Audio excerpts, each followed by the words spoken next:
Back to my channel. आज हम बात करने वाले हैं जॉइंट हिंदू फैमिली बिजनेस के बारे में। हम चैप्टर नंबर 2 कर रहे थे बिजनेस स्टडीज का, जिसका नाम है फॉर्म्स ऑफ बिजनेस ऑर्गेनाइजेशन। तो उसमें हमने डिफरेंट फॉर्म्स किए। अभी तक हम कर चुके हैं sole proprietorship firm, partnership firm, और आज हम करने वाले हैं जॉइंट हिंदू फैमिली बिजनेस, जिसे हम हिंदू अनडिवाइडेड फैमिली बिजनेस के नाम से भी जानते हैं। अगर आपने अभी तक मेरी प्रीवियस वीडियोस नहीं देखी हैं तो आप जाकर देख लेना, मैंने डिस्क्रिप्शन बॉक्स में लिंक दे दिया है। Sole proprietorship firm and partnership firms के बारे में आपको सारी इंफॉर्मेशन डिटेल में मिल जाएगी। ठीक है, तो चलिए वीडियो स्टार्ट करते हैं। Joint Hindu family business. Joint Hindu family business नाम से ही हमें पता चल रहा है कि ये क्या है, एक फैमिली बिजनेस है जो कि हिंदू फैमिली चलाती है। हिंदू सक्सेशन एक्ट 1956 के अंडर ये बिजनेस चलाया जाता है। ये हमारी बिजनेस ऑर्गेनाइजेशन जो है पहले इंडिया में बहुत ज़्यादा पाए जाते थे, लेकिन अब एक लिमिट, अब बहुत कम हो गया है। ठीक है, अभी इस टाइम पर ना के बराबर इस तरह की बिजनेस फॉर्म्स पाई जाती हैं। ठीक है, तो इसमें हम सबसे पहले करते हैं की पॉइंट्स। की पॉइंट्स क्या है? No agreement required.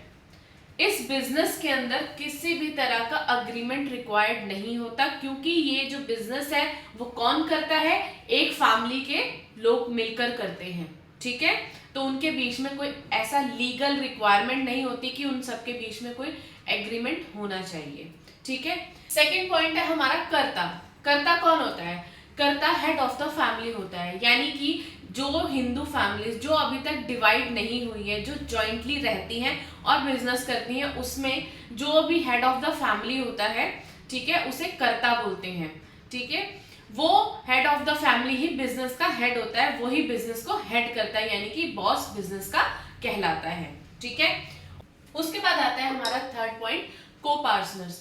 को पार्टनर्स कौन होते हैं? को पार्टनर्स वो लोग होते हैं जो कि उसी फैमिली के लोग होते हैं और उस बिजनेस को सेम बिजनेस के अंदर काम कर रहे होते हैं। यानी कि जैसे हम कहते हैं ना कि जैसे हमने पार्टनरशिप फॉर्म में पढ़ा था कि वो अलग अलग पार्टनर्स होते हैं, मिलकर काम करते हैं, इसी तरह से इसमें भी सब लोग मिलकर काम करते हैं। लेकिन यहाँ पर जो कर्ता के अलावा जो काम करने वाले लोग होते हैं, फैमिली मेंबर्स, उन्हें हम पार्टनर नहीं बोलते, उन्हें हम को पार्टनर्स बोलते हैं। ठीक है, आई होप ये तीनों की पॉइंट आपको समझ में आ गए हो। अभी हम करते हैं फीचर्स यानी कैरेक्टरिस्टिक्स। एक बिजनेस की क्या विशेषता है, यानी कि अगर हमारे पास कोई भी बिजनेस है जिसको हमने पहचानना है, तो हम कैसे पहचानेंगे कि ये जॉइंट हिंदू फैमिली बिजनेस है, ये सोल प्रोप्राइटरशिप है या पार्टनरशिप है? तो उसके लिए हमें क्या करना पड़ता है? हमें कैरेक्टरिस्टिक्स लर्न करने पड़ते हैं।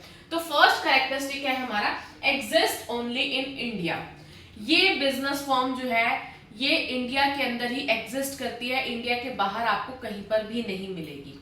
ठीक है, सेकंड पॉइंट आता है फॉर्मेशन। जो हिंदू अनडिवाइडेड फैमिली बिजनेस होता है उसका फॉर्मेशन बहुत इजी होता है, क्योंकि इसमें हमें बहुत ज़्यादा लीगल रिक्वायरमेंट्स की ज़रूरत नहीं होती, एग्रीमेंट्स की ज़रूरत नहीं होती। हिंदू सक्सेशन एक्ट 1956 के अंडर ये बिजनेस स्टार्ट किया जाता है। ठीक है, उसके बाद आता है मेंबरशिप। इस बिजनेस के अंदर मेंबरशिप के लिए कुछ अलग सी रिक्वायरमेंट नहीं होती। जब एक फैमिली मेंबर बॉर्न होता है उस हिंदू अनडिवाइडेड फैमिली में, तो उसका शेयर अपने आप ही बन जाता है। ठीक है, यानी कि ये तय हो जाता है कि ये पर्सन यही बिजनेस करने वाला है, ये हमारे बिजनेस का मेंबर है जो कि प्रॉफिट और लॉस शेयर करेगा। ठीक है, उसके बाद आता है joint ownership. Joint Hindu family business के अंदर जो ऑनरशिप होती है वो जॉइंट होती है। ठीक है, लेकिन उसमें हमें क्या याद रखना पड़ता है? जो हेड ऑफ द फैमिली होता है वही हेड ऑफ द बिजनेस होता है, जिसे हम कर्ता के नाम से जानते हैं। ऑनरशिप सबकी है, लेकिन डिसीजन मेकर सिर्फ एक ही पर्सन होगा, दैट इज कर्ता। वही सारे डिसीजंस लेगा कि उसको किस तरह से बिजनेस को आगे चलाना है, कौन कौन सी चीजें उनको अपने बिजनेस के एक्सपेंशन के लिए अडॉप्ट करनी चाहिए। लास्ट डिसीजन उसी कर्ता का होता है, लेकिन जो डिस्कशन जो होता है वो ऑल फैमिली मेंबर्स करते हैं।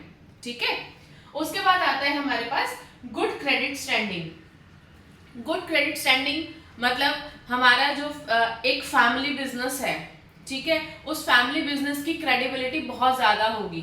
क्यों? क्योंकि अगर हम किसी से लोन लेते हैं तो जो पर्सन हमें लोन दे रहा है उसको क्या श्योरिटी चाहिए होती है? उसको एक ही श्योरिटी चाहिए होती है कि हमारा जो लोन है हमें वापस मिल जाए। ठीक है, अगर एक सिंगल पर्सन होता है वो लोन लेता है तो उसमें क्या होता है कि उसमें ऐसे चांसेस होते हैं ना, पता नहीं ये पर्सन हमें लोन दे पाएगा, लोन रीपे कर पाएगा या नहीं कर पाएगा। लेकिन जब एक फैमिली बिजनेस चल रहा है और उसमें अगर किसी को लोन देते हैं तो उसमें श्योरिटी होती है कि ये हमारे पास वापस आएगा ही आएगा। एक पर्सन अगर नहीं दे पाया तो पूरा बिजनेस तो चल ही रहा है ना, बिजनेस बंद करके हमारा पैसा लेकर तो कोई नहीं भाग सकता। ठीक है ना, तो यहाँ पर गुड क्रेडिट स्टैंडिंग, यहाँ पर इसलिए वर्ड यूज किया गया कि उनकी क्रेडिट स्टैंडिंग जो होती है मार्केट में बहुत स्ट्रांग होती है। उनको कभी भी लोन लेना है, बैंक से लेना है, प्राइवेट लोन लेना है, ठीक है, इजीली उनको मिल जाता है। ठीक, नेक्स्ट पॉइंट, मैनेजमेंट। अब जॉइंट हिंदू फैमिली बिजनेस की जो मैनेजमेंट होती है वो दूसरे ऑर्गेनाइजेशंस की तरह ही होती है, लेकिन उसमें जो जो हिंदू जॉइंट फैमिली बिजनेस के अंदर क्या होता है, जो हमारा हेड होता है उसको हम कर्ता बोलते हैं। He is called the decision maker of the company. ठीक है, वही सारे डिसीजंस लेता है, क्या हमें काम करना है, कैसे काम करना है, सारी मैनेजमेंट सब मिलकर चलाते हैं। जितने भी को पार्टनर्स होते हैं और कर्ता होते हैं सब मिलकर मैनेजमेंट को रन करते हैं, लेकिन डिसीजन लेने का हक सिर्फ कर्ता के पास होता है।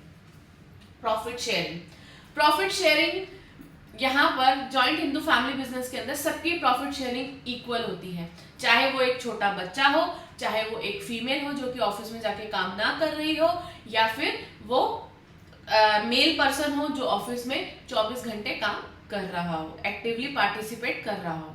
ठीक है, तो इन सब का शेयर जो होता है वो इक्वल होता है बिजनेस के अंदर। वो अपनी एंसेस्ट्रल प्रॉपर्टी को इन्वेस्ट करके अपनी एंसेस्टर्स की जो भी प्रॉपर्टी होती है, चाहे वो कैश हो चाहे वो लैंड हो, सबको इन्वेस्ट करके अपना बिजनेस चलाते हैं। यानी हिंदू सक्सेशन एक्ट के अंडर ये बिजनेस चल रहा है। तो ये पीढ़ी दर पीढ़ी, ठीक है, यानी एक फैमिली आई, दादा दादी हैं, उनसे नीचे उनके बेटा बेटी हो गए, फिर उनसे उनके दादा दादी के पोता पोती हो गए, फिर उनसे नीचे पड़ पोता पोती हो गए। तो इस तरह से वो बिजनेस जो है वो फैमिलीज से चलता आ रहा है। ठीक है, तो यहाँ पर इसीलिए हम इसकी क्रेडिबिलिटी अच्छी मानते हैं, क्योंकि ये बिजनेस बहुत सालों से चलता आ रहा है और ये बिजनेस बंद नहीं होगा। ठीक है, तो चलिए, मुझे आई होप अगर आपको ये फीचर्स बहुत अच्छे से समझ में आ गए हो। अब हम बात करते हैं मेरिट्स की। जॉइंट हिंदू फैमिली बिजनेस करने के क्या क्या हमें फायदे होते हैं और क्या क्या हमारे नुकसान हो सकते हैं। ठीक है, तो चलिए समझते हैं उनको। बात करते हैं मेरिट्स। मेरिट्स, फर्स्ट मेरिट है हमारा इजी फॉर्मेशन। इजी फॉर्मेशन मतलब जॉइंट हिंदू फैमिली बिजनेस को स्टार्ट करने के लिए कुछ मेजर लीगल रिक्वायरमेंट्स की जरूरत नहीं होती। वो सिंपल सी रजिस्ट्रेशन प्रोसेस करने के बाद अपने बिजनेस को स्टार्ट कर सकते हैं। ठीक है, कोई ऐसा लीगली मैंडेट नहीं है कि इसमें इतने पर्सन ही हो सकते हैं, मिनिमम इतने पर्सन होने चाहिए या मैक्सिमम इतने पर्सन होने चाहिए, ऐसा कुछ नहीं होता। जितने फैमिली मेंबर्स हैं सब मिलकर बिजनेस कर सकते हैं एक सिंपल सा रजिस्ट्रेशन प्रोसेस करने के बाद। ठीक है, उसके बाद आता है प्रोटेक्शन ऑफ को पार्टनर इंटरेस्ट। जो को पार्टनर्स होते हैं एक फैमिली के, उनके इंटरेस्ट को प्रोटेक्ट करता है कौन? करता है कर्ता। ठीक है, वो ये इस बात का ध्यान रखता है कि जितने भी फैमिली मेंबर्स हैं सबको इक्वली शेयर मिले, चाहे वो उस घर में एक छोटा बच्चा हो, चाहे वो उस घर की एक ओल्ड लेडी हो जो कि बिजनेस में पार्टिसिपेट नहीं कर पा रही हो। ठीक है, सबका शेयर उस बिजनेस के अंदर इक्वल होता है। उसके बाद आता है क्विक एंड प्रॉम्प्ट डिसीजन। अब मैंने आपको पहले भी बताया है कि डिसीजन मेकर कौन होता है जॉइंट हिंदू फैमिली बिजनेस के अंदर। जॉइंट हिंदू फैमिली बिजनेस के अंदर जो डिसीजन मेकर होता है वो होता है कर्ता। ठीक है, अब एक पर्सन है डिसीजन लेने वाला, तो क्या है, हमारा जो डिसीजन होता है वो क्विक हो जाता है। अभी इसके अंदर को पार्टनर्स यानी कि सारे फैमिली मेंबर्स मिलकर किसी भी टॉपिक पर डिस्कशन करते हैं और डिसाइड करते हैं हमें क्या करना चाहिए, लेकिन जो लास्ट डिसीजन होता है वो होता है सिर्फ कर्ता का। ठीक है, उस एक पर्सन का डिसीजन होता है, तो यहाँ पर हम कह सकते हैं कि यहाँ पर डिसीजन लेना इस बिजनेस के अंदर क्विक होता है, जल्दी डिसीजन लिया जा सकता है कि हमें कोई काम करना है और नहीं करना है। ठीक है, तो चलिए नेक्स्ट पॉइंट आता है ऑन द जॉब ट्रेनिंग।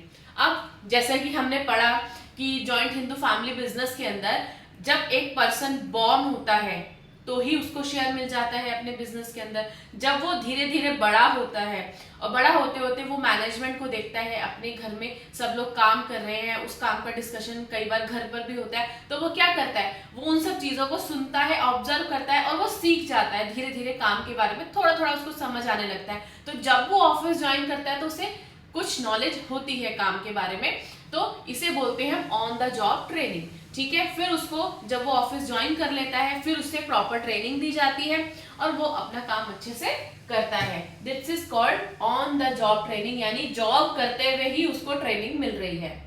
ठीक है, उसके बाद आता है हमारे पास को पार्टनर्स लायबिलिटी। को पार्टनर्स लायबिलिटी की बात करते हैं। अब इसमें हमने पढ़ा कि जितने भी हमारे पार्टनर्स होते हैं, ठीक है, यानी को पार्टनर्स जो होते हैं फैमिली के, उन सबका शेयर इक्वल होता है। ठीक है, अभी अगर किसी भी को पार्टनर ने अपनी पैसे, जो उसको सैलरी मिल रही है, जो भी उसके पास इनकम आ रही है, उससे उसने अपनी कोई पर्सनल प्रॉपर्टी अगर परचेज कर ली है, ठीक है, पर अगर वो अपनी कोई पर्सनल प्रॉपर्टी परचेज कर लेता है तो वो पर्सनल प्रॉपर्टी उस बिजनेस की लायबिलिटी के लिए यूज नहीं की जा सकती। क्यों? क्योंकि वो उस पर्सन की अपनी पर्सनल प्रॉपर्टी है, उसका जो शेयर होता है वो लिमिटेड होता है फैमिली शेयर के अकॉर्डिंग, जो भी उसको प्रॉफिट शेयरिंग रेशियो मिल रही है उसके अकॉर्डिंग वो लायबल होता है उतना अमाउंट पे करने का। ठीक है, अपनी पर्सनल प्रॉपर्टी वो इंक्लूड नहीं कर सकता उसके अंदर, और उसको कोई फोर्स भी नहीं कर सकता कि आपको ये प्रॉपर्टी इंक्लूड करनी पड़ेगी हमारे बिजनेस के अंदर, ऐसा कुछ नहीं होता। ठीक है, तो ये थे हमारे merits of joint Hindu family business. I hope आपको अच्छे से समझ में आ रहे हो, और अगर समझ में आ रहा है तो क्या करना है, हमें वीडियो को लाइक करते जाना है, और अगर चैनल को सब्सक्राइब नहीं किया तो सब्सक्राइब। तो चलिए बात करते हैं हम डीमेरिट्स की। अब डीमेरिट्स क्या होते हैं हमारे? अनलिमिटेड लायबिलिटी ऑफ कर्ता, क्योंकि कर्ता कौन होता है? कर्ता is called the head of the family. ठीक है, कर्ता हेड ऑफ द फैमिली होता है, सारी डिसीजंस वो लेता है, तो लायबिलिटी किसकी होती है? लायबिलिटी अनलिमिटेड कर्ता की ही होती है। अगर कोई डिसीजन गलत लिया गया तो उस पर किसकी रिस्पॉन्सिबिलिटी होगी? उस कर्ता की रिस्पॉन्सिबिलिटी होगी। ठीक है ना, तो यहाँ पर जो सारी, और उसके अलावा बिजनेस को कैसे मैनेज करना है वो गाइड करता है सबको, वो हेड ऑफ द फैमिली होता है, वो बताता है किसने क्या काम करना है, किस तरह से काम करना है, हमारे बिजनेस को ऐसे कैसे ग्रो करेंगे हम।